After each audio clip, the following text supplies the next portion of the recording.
Hello. Let me revert to ethical relativism, which constitutes the main line of our argument today. Here we will be using several jargons, the more elaborate explanation of which can be found on your slides, but mainly in the course book. Subjective ethical relativism, or subjectivism, claims that morality is relative to individuals and that individuals can decide what is right and wrong for them. While conventional ethical relativism or conventionalism states that it is cultures, not individuals, that decide what is right and what is wrong for them. We can often hear the term that morality is in the eye of the beholder, meaning that morality depends directly on the individual's thoughts. Of course, this is the nitty-gritty of subjectivism, which makes morality person-relative and claims that morality is similar to a difference of taste or aesthetic judgments. It is in this relation that we should closely observe how Ernest Hemingway, the famous American novelist, wrote about a bullfight, which was one of his passions in life. I quote, "So far about morals, I know only that what is moral is what I feel good after, and what is immoral is what I feel bad after. And judged by these standards, which I do not defend, the bullfight is very normal to me because I feel very fine while it is going on and have a feeling of life and death and mortality and immortality, and after it is over I feel so sad but also very fine." You can find this quote on slide 26. An even better thought, an even better though much more appalling case is that of the infamous American serial killer Theodore Bundy, who kidnapped, raped and murdered numerous young women and girls during the 1970s and possibly earlier. After more than a decade of denials before his execution in 1989, he confessed to 30 homicides that he committed in several states in America within a range of 4 years.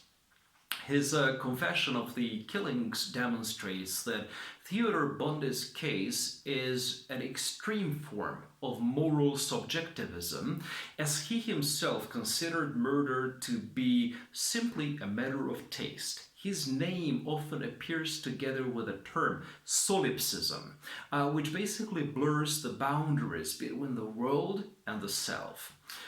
In a very simplistic way, Ted Bundy believed that there was nothing outside his own mind, his own interpretation. In his case, however, moral subjectivism reduces morality to pure nihilistic solipsism. So whatever is right for him is absolutely right and should be seen as such by the external world too. Generally speaking, this worldview is the opposite explanation for serial killers and other anti-social types, as it explains away any need to consider others in one's actions. This takes us to understand some of the problems with moral subjectivism. Subjectivism does not rest on a social agreement of principle. It does not rest on an objectively independent set of norms that binds all people for a common good. If two individuals have different moral judgments, both might be right. Eventually, it leads to inconsistent judgments.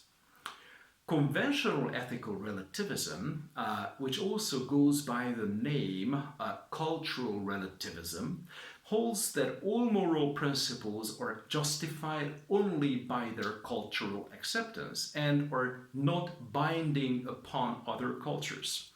In your course book, the authors refer to it as diversity thesis. What is considered morally right and wrong varies from society to society, so there are no universal moral standards held by all societies, says the diversity thesis.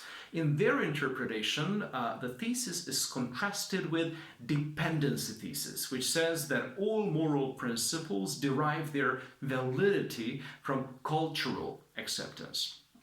One key idea to our discussion is that we try to agree that morality does not occur in a vacuum, but rather it is linked with cultural factors. So individual acts are right or wrong depending on the nature of the society in which they occur. We have said that it exists in a context because morality depends on the goals, the beliefs, the history, the environment of a given society. In this regard, we should differentiate between two forms of dependency. Strong dependency claims that the moral principles themselves depend on one's culture, while weak dependency applies that only the application of moral principles depends on one's culture. It is important to emphasize that cultural relativism suffers from many problems. Simply put, it challenges our ordinary belief in the subjectivity and universality of moral truth. It says, in effect, that there is no such thing as a universal truth in ethics. There are only the various cultural codes and nothing more. Let me conclude on our topic of the session. Both cultural relativism and ethical subjectivism are popular ways of challenging the idea that morality is objective. But as we have seen, both theories face a similar set of problems. They make all moral views or all social codes morally equivalent. They make the deepest commitments of each person or each society morally infallible, even if the commitments are based on ignorance or prejudice. Neither theory offers a way to evaluate our guiding ideals, since these ideals are said to be true by definition. Neither theory allows for fundamental moral progress.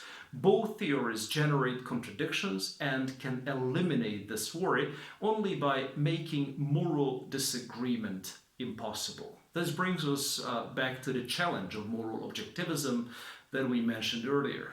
Even if we accept the existence of universal objective moral principles, we still have to determine what those moral principles are. That will be our focus for the rest of the course. Next time, we will address utilitarian ethical theories. Thank you very much for listening. Thank you for your attention, and I'll see you back in class.